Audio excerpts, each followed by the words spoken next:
2,000 years later.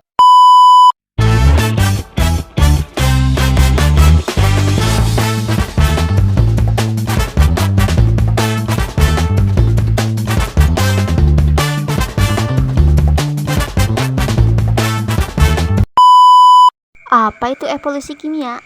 Nah, evolusi kimia adalah studi tentang bagaimana molekul-molekul sederhana di bumi purba berevolusi menjadi molekul-molekul kompleks yang menjadi dasar kehidupan. Adapun proses evolusi kimia, yang pertama, pembentukan molekul sederhana. Bumi purba memiliki atmosfer yang kaya akan gas-gas seperti metana, amonia, dan air.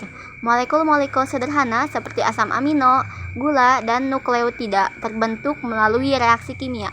Yang kedua, reaksi kimia. Molekul-molekul sederhana bereaksi satu sama lain membentuk molekul-molekul lebih kompleks. Yang ketiga, polimerisasi. Molekul-molekul kompleks bergabung membentuk polimer seperti protein, karbohidrat, dan asam nukleat. Yang keempat, pembentukan struktur. Polimer-polimer bergabung membentuk struktur-struktur yang lebih kompleks seperti membran sel dan organel. Yang kelima, evolusi. Struktur-struktur kompleks berevolusi menjadi sel-sel hidup yang dapat bereproduksi dan beradaptasi dengan lingkungan. Teori Oparin dan Haldane.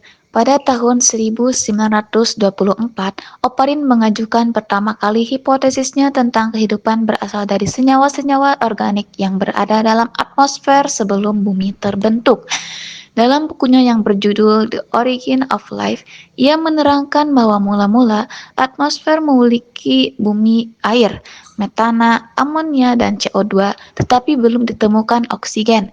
Terbentuknya asam amino dari senyawa-senyawa tersebut terjadi sebab bercampur di laut yang masih panas atau primordial soup dan melakukan sintesis hingga terbentuk molekul organik kecil atau monomer.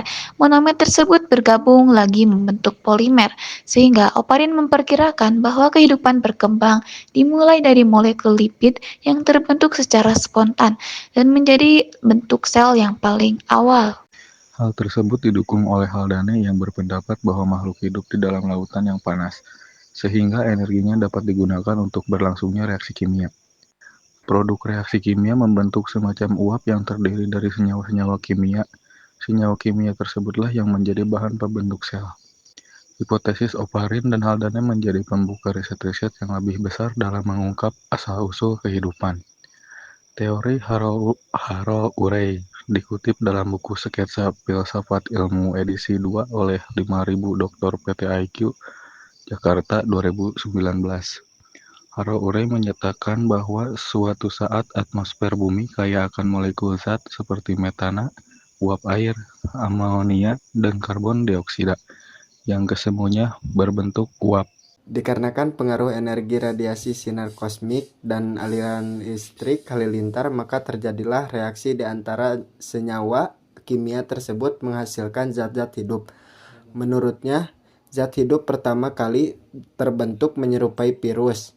Saat ini, zat hidup tersebut selama berjuta-juta tahun terus mengalami perkembangan menjadi beberapa jenis makhluk hidup.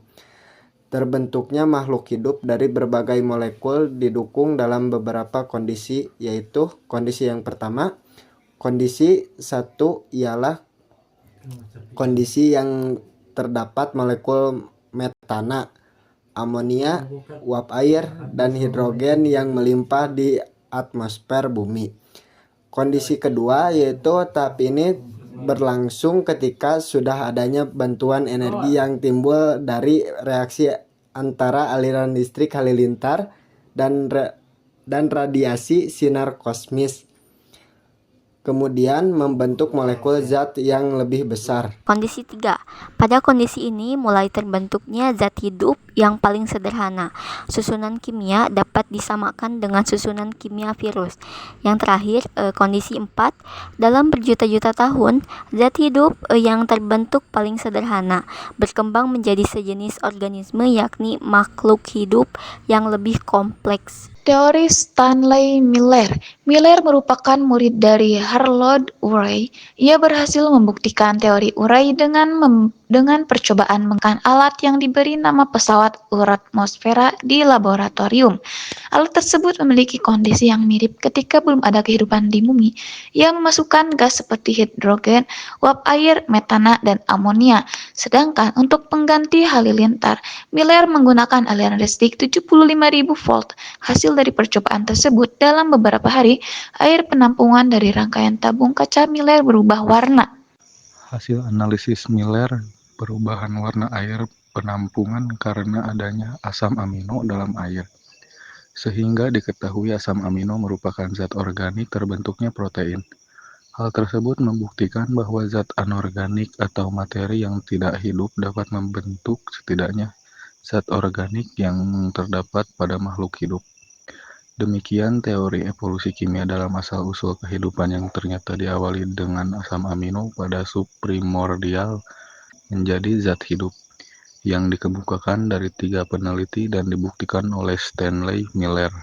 Contoh molekul kimia evolusi. Evolusi kimia adalah proses pembentukan molekul kompleks dari molekul sederhana melalui reaksi kimia. Berikut beberapa contoh molekul kimia evolusi.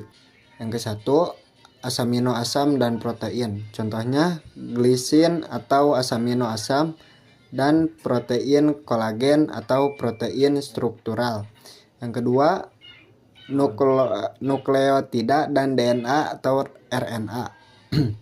Contohnya adenin atau nukleotida dan DNA atau asam nukleat. Yang ketiga, glikosa dan polisakarida. Contohnya glikosa, monosakarida, dan selulosa atau polisakarida.